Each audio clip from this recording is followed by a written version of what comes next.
Hello everyone, Andrew here, welcoming you back to more Donkey Kong Country 2 The Lost Levels, where last time we finished off World 3, began World 4, and ended on a very strange note, where we had to get access to this bonus game, and it felt like we were doing it the completely wrong way.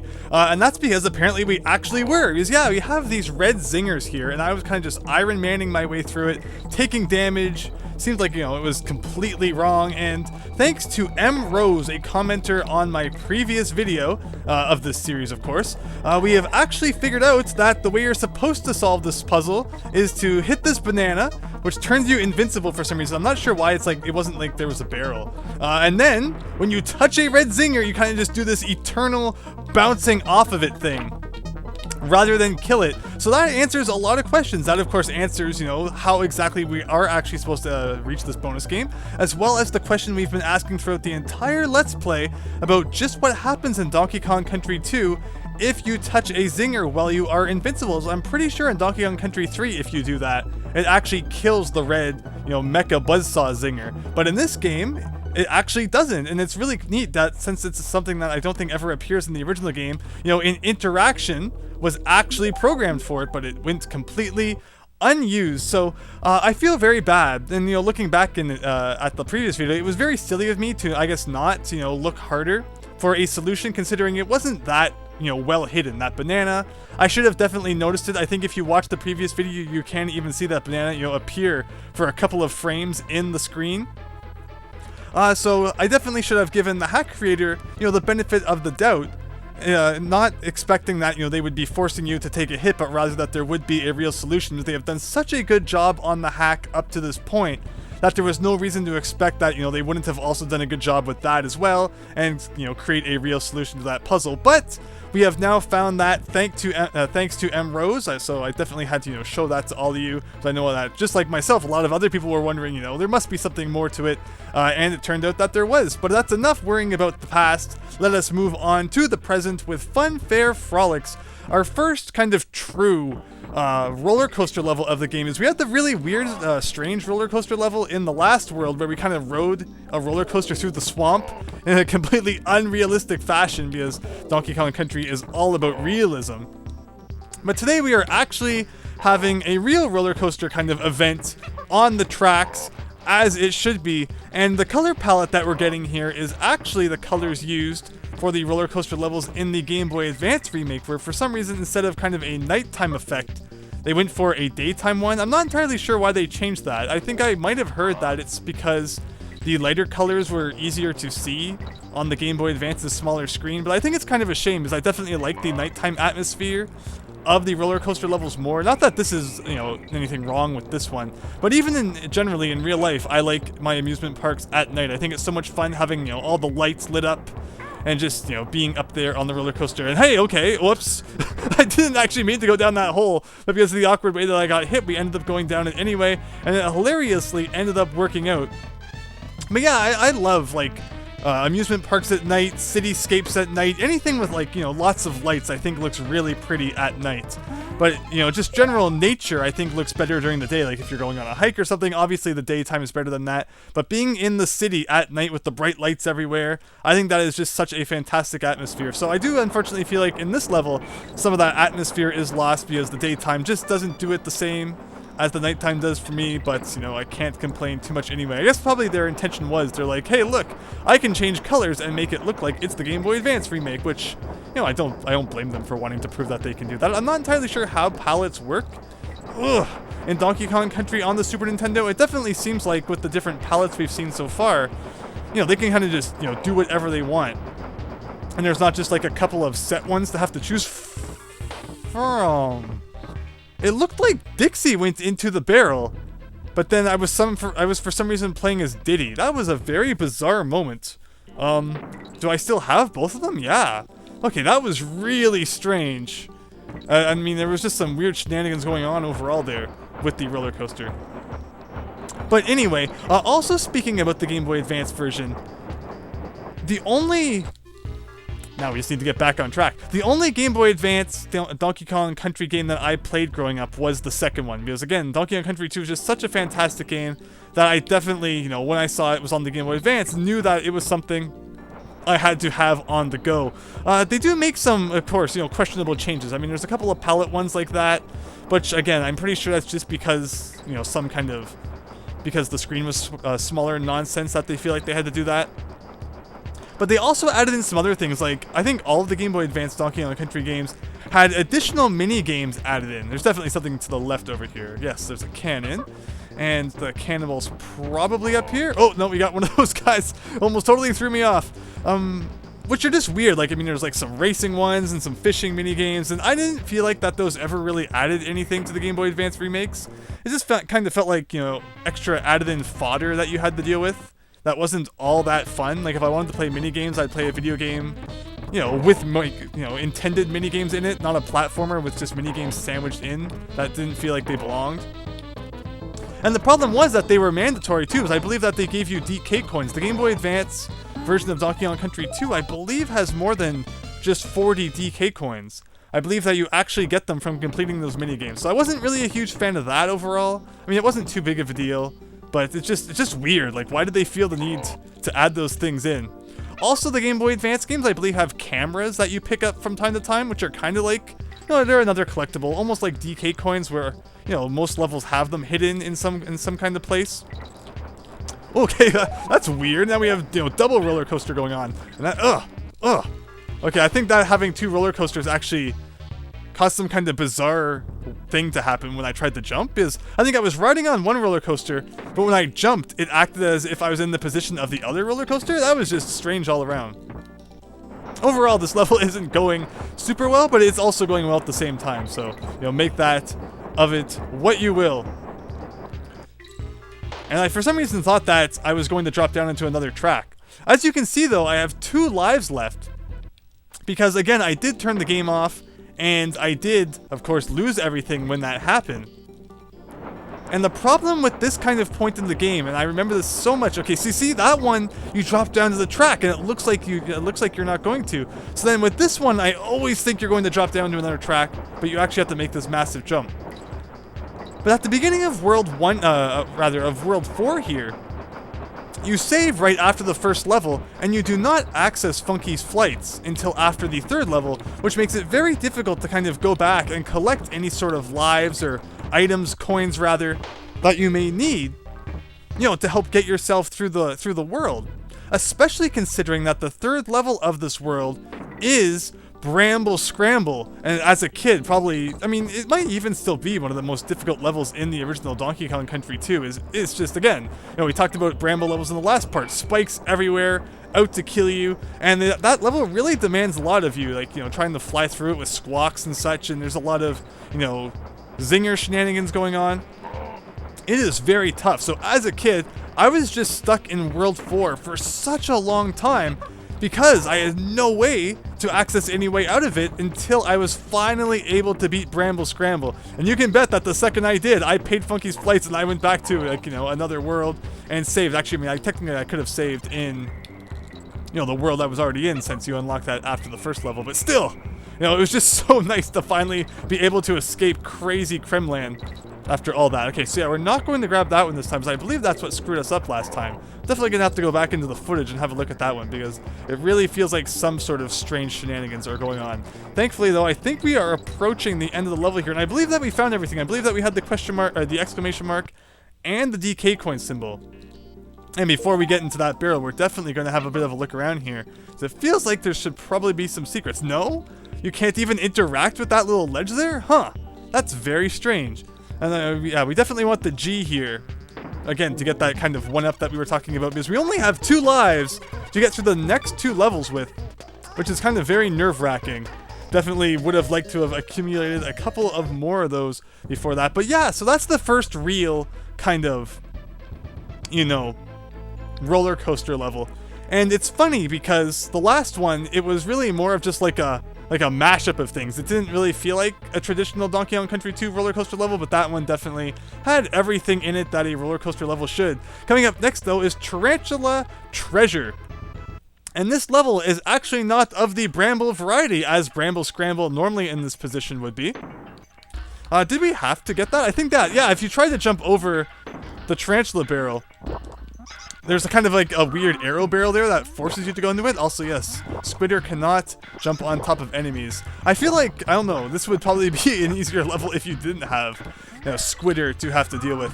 Oh, I didn't even see that coming at me. This is this level's going great so far, but now we actually have a little bit of a chance to investigate just what's up with those barrels at the beginning of the level. Yeah, because if you jump over it, there's an arrow. Can we just walk under it? No, we cannot. Yeah, that's so strange.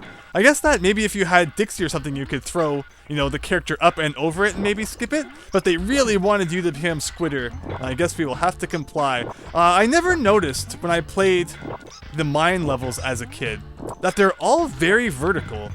I just never really made that connection, but in this hack as well. Oh, so that's why, okay. So that guy comes from off screen, which is why I'm totally not ready for him to come and destroy me. And we are down to 0 lives again, which is very scary. But we're going to do our best to not, you know, succumb to that. So, like, can we jump to the middle?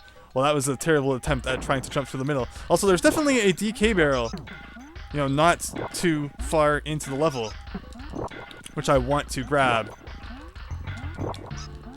Because now if I get hit, at least it doesn't mean death. So, yeah, let's just, you know, spam these guys all over the place. Thank you. Hopefully there will be some 1-ups for us to pick up soon. There's definitely appears to be something down here. It looks like it's the K. So look at that. And this is one of those places where there's camera shenanigans, so I think, like, you know, even if we fall, despite the fact that we started below that location, it will still probably kill us. And there is a molten lava ball. Actually, no, I think it was just, you know, a weird palette for the normal cannonball. But again, one of those strange things that you only see in ROM hacks. Okay, please do not destroy me. Please do not destroy me. I'm totally going to go under here in case there's anything. Oh, yes, it appears that there is something. Oh, thank goodness. I was going to say, please let one of those things be a 1-up. And we also have another 1-up coming up here from Bananas. It is very scary playing Donkey Kong Country 2. And then, you know, being on the verge of a game over. It's not something I normally have to deal with when playing the normal game, but, you know, when you play a ROM hack, that's what I want. I want a challenge. Because if I play the ROM hack and it feels, you know, I'm just walking through it like some sort of cakewalk, that's no fun. And I totally did not mean to touch that, but, you know, it happened anyway, so now we're going to have to get back all the way to that point, which should not take too long.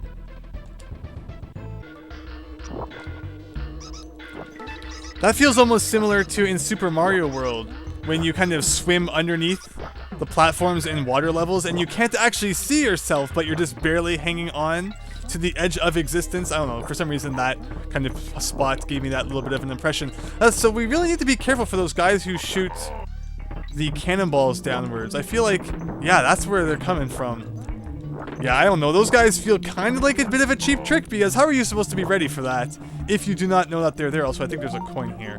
I don't really need it, but just in case I for some reason need to pay for something in the near future, I guess it's not a bad thing to have. There we go. We got Squidder back. This level is definitely kind of inspired by a Squawk's shaft from the original game. Normally the last level of World 2. Do not like that guy particularly a large amount. I feel like, yeah, we have a kind of a wider area going on here. I want to make sure I don't miss anything. But yeah, Squawk's shaft, again, I mentioned earlier how it seems like all the mine levels definitely have that kind of vertical orientation to them. And in Squawk Shaft, you turn into an animal buddy. Or actually, no, I think you don't actually turn into Squawks in that level. I think you actually just hang on to Squawks, and you need to fly up to that massive vertical component, which can be a little bit tricky. And there's, of course, the hook throwing guys all over the place. Not the most easiest part of the game, but also not the most difficult part either. But here we're kind of doing the same thing with Squidder instead. And except, you know, instead of being just the second half of the level, we're kind of dealing with him for the entire level. And I almost got hit there, but I didn't. I'm very proud of my dodging skills, which I just, you know, destroyed in that second instant there. We got the O though, so hopefully we should have a checkpoint coming up. Woof. Wow. Those red zingers really come in from nowhere. Gotta be careful for that.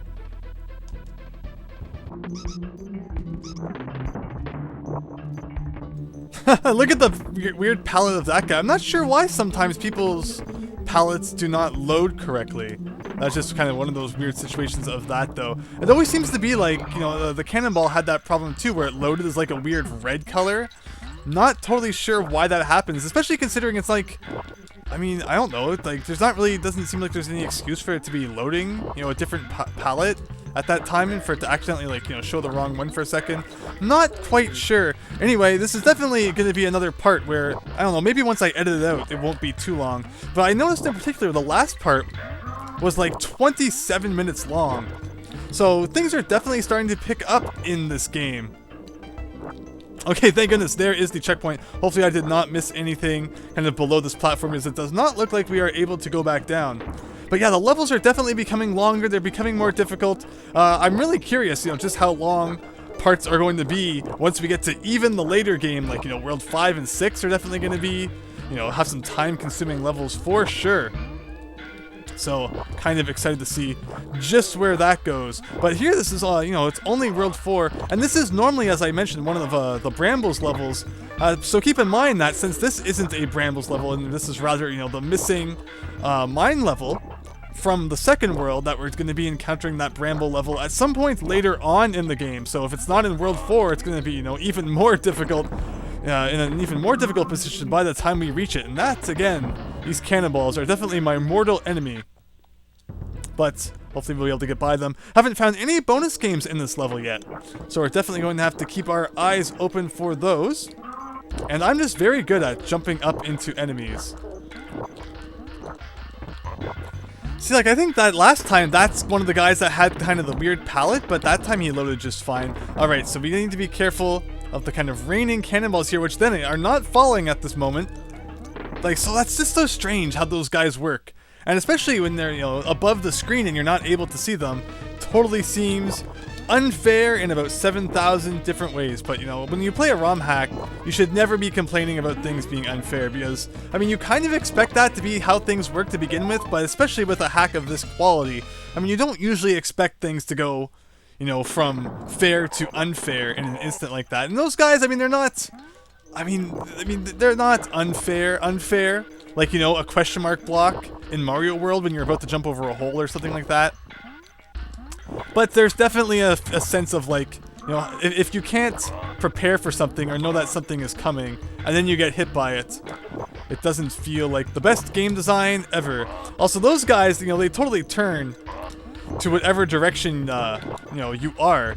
So it's weird that they would even bother putting two side by side like that, rather, you know, just put one, and then it could turn to the direction that, you know, you are relative to it. Also, I've always liked that you can destroy the cannonballs by shooting the spider web at them. It's not something that really comes into play too much in the original game, but I mean, here you can definitely kind of, you know, make sure that you shoot two webs so that the first one doesn't kill the guy. You're definitely getting him with the second one. Thankfully, though, I think we should be almost approaching the top here, but we got mushed by a guy who came from totally off screen, who we were not able to see, much like the cannonballs we talked about earlier, except now in a much more living form. So, you know, we got to be prepared for that. We did find all the bonus games, though, so we just need to get to the top of that tower, and we should be good. So let's try that this time.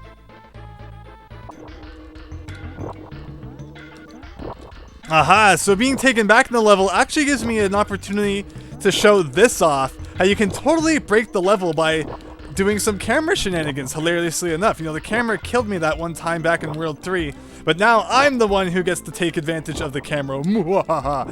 So yeah, you can do this thing where if you, kind of in, you know, the shaft here where I got killed last time, if you stay to the left, you can, you know, cause the camera to pan to a position that it's not normally supposed to be in, and you can just totally fly, or, you know, create webs and go all the way up through the level in an area that you're normally not supposed to be able to do that with.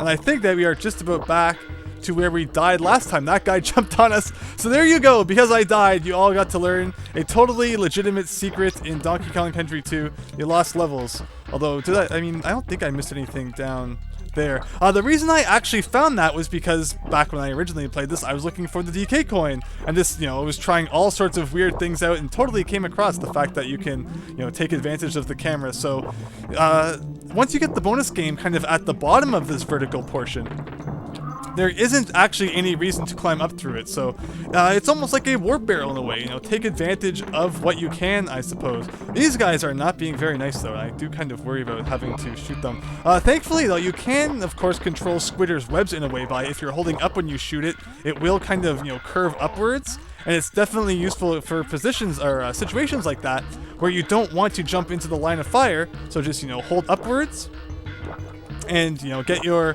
kind of, you know, web shot to do the work for you.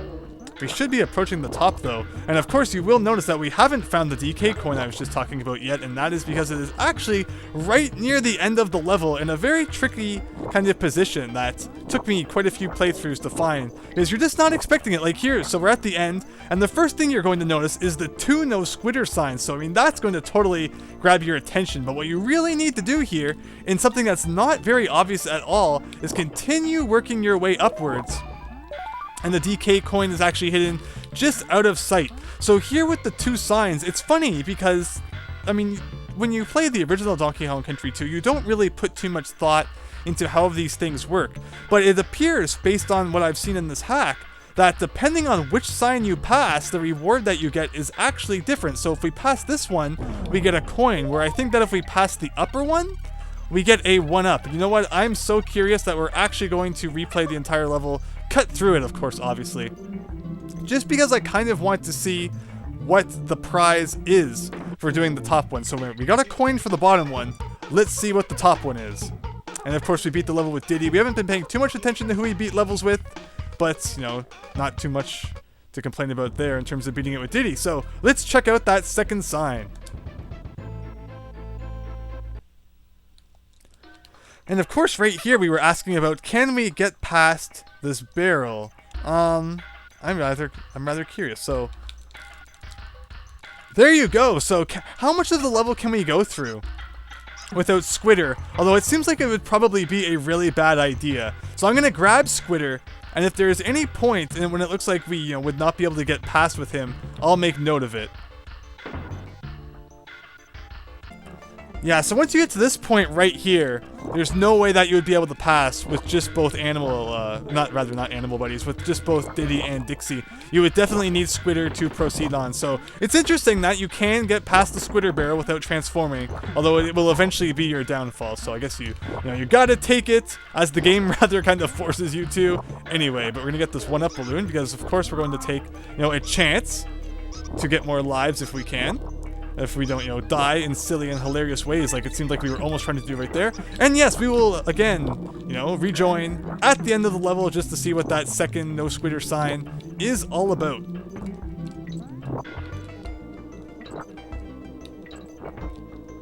I don't have, both Kongs. I mean, you can tell from the symbol on the bottom there. But I cannot pick up that DK barrel for some reason. That's really odd. What if I go off screen and come back? Huh. So I'm pretty sure I took a hit, so I don't think that it's just a matter of the symbol in the bottom corner not showing up. That's really strange, and I've never seen a glitch like that happen before, but, you know, there you go. That's another kind of, you know, one of those things, like a ROM hack first, where you don't encounter it in the regular game, but the shenanigans sometimes happen in ROM hacks that nobody can explain. You know, I beat that part the right way one time. And I think that one time is totally enough. Because then we have that guy who rains down on you, and I think we have a DK barrel coming up here. Can I collect this one? No, I can't. I wonder why. I wonder what's going to happen when we hit the, you know, the no squitter sign coming up. Will we have both Kongs? Which Kong will we have? I'm very curious to find out the answer to these questions. Let's just get rid of you. We're very close to the top at this point, and I'm pretty sure, like, yeah, I wouldn't rebeat this whole level unless I was very confident that, I'm pretty sure that one of those signs has a coin. I think that the other one should have a 1-up. And again, that's just one of those things that you would never normally see in the original game, is like, you know, 2 no animal buddy signs right beside each other like that. So we did the bottom one, which was the coin, and this one, there you go. And you would think though, because they're like, you know, right beside each other, they probably give you the same thing, but no, it's actually a difference. So I always thought that that was really neat, and definitely wanted to demonstrate just to show you all how exactly that works. And yeah, we have both Kongs, despite the fact that I could not pick up, I couldn't pick up one of the DK barrels, and it definitely didn't say at the bottom that I had them both. And I could swear that I took a hit at some point, so I'm not entirely sure how I had them both. Very strange. overall. So that is Tarantula Treasure completed, and I think we are definitely going to do one more level before we finish off this video, because, you know, the last couple of videos, I think we've only done 2 levels. Although, I guess the last level was, or rather video, was technically 2 levels and a boss, which makes for 3 kind of separate things. But we have Funky now, and we can use him to fly wherever we want to, so we can pick up as many lives as we wish. Although Crocodile Cauldron still does not have all the exclamation marks. Blue Tail Trouble and Reptile Rise still missing them. But with that investigated, let us return to Krazy Kremland, where we will be doing the final level of the video, Krazy Kart. This is, of course, also a roller coaster level in the original game, and it is here as well. We have all of our animal buddy friends wishing us good luck, as we, you know, are now, again, riding a roller coaster, and we have a time limit to get to the end. I always thought it was really neat how they kind of put all the animal buddies there. You know, it's just waiting in line for their turn to try out this level, where, you know, it's a matter of life and death. You have 62 remaining seconds to get to the end of level before... I don't know what's going to happen. I'm assuming that this is the timer taken from the roller coaster level, which is normally in the 5th world of Donkey Kong Country 2, with the crazy ghost guy, and he attacks you if you run out of time, but it's repurposed here as a sort of like a race where, like, you need to get to the end within this amount of time or terrible things will ensue. I believe that you just die. I don't think that you just lose one of the Kongs. I don't actually know if I've ever run out of time, because I just hold the right button and then, you know, press jump at the appropriate time, and if you do that, you should never really have to worry too much about getting to the end of the level. Normally in the original game, this is kind of, you know, the actual race level where there's, like, you know, different positions, and then when you get to when you beat the 10th guy, or rather the guy who's in first, but I think the 10th guy overall, you get the DK coin. Where in this level, I actually don't remember, where is the DK coin? That's actually a really good question.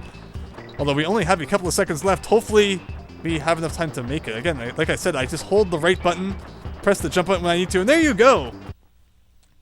And that actually takes us into a bonus game. I believe the only bonus game this level. Find the token. Okay, so wow, so there's the DK coin. I'm not sure why they didn't hide that one. Oh, I don't know why I figured that I would just fall down onto something. I'm not sure why they didn't hide that DK coin better, and then we're brought to kind of this position here. And I think that we're below, or rather above, where we entered that bonus game. So we're gonna have to replay that level one more time, but it's an easy level, so I'm not too worried about that. This is like we've been beating a lot of things with Diddy, not like we have a rule for this anymore. So let's go get a single banana with Dixie. Yeah, the DK coin in this level was really not well hidden, which is kind of a shame. I'm not sure why they couldn't have, you know, tried to put it at least a little, you know, somewhere, but that's a weird bonus game, so we definitely need to go back and look at that. So I will see you in a second.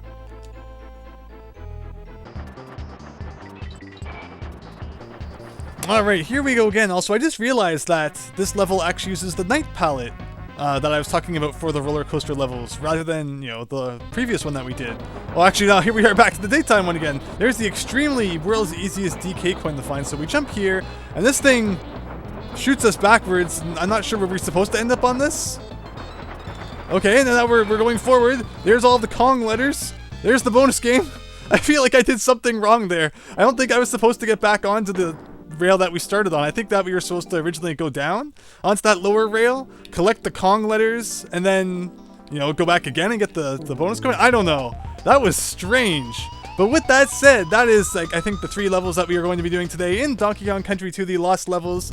And next time, we are going to be taking on a level called Deep Dangerous Doors. Now, the funny thing about this level is, if you remember back in the first part of this game, I mentioned that there was a level that I went back to look for the DK coin in, and it crashed my game, resulting in all of my save data being deleted. Well, wouldn't you know, this is that level, so that's, you know, something to look forward to next time, is seeing just how glitchy this level is, and let's, you know, cross our fingers that it does not crash anything, although I can assure you that immediately after this video, I will be backing up all of my data, as everyone should, every night. And it's just not realistic to back up everything all the time. So I totally don't blame people when, you know, they lose data. Because there's just some things, you know, like if you have these massive files, you're not going to back it up every single night.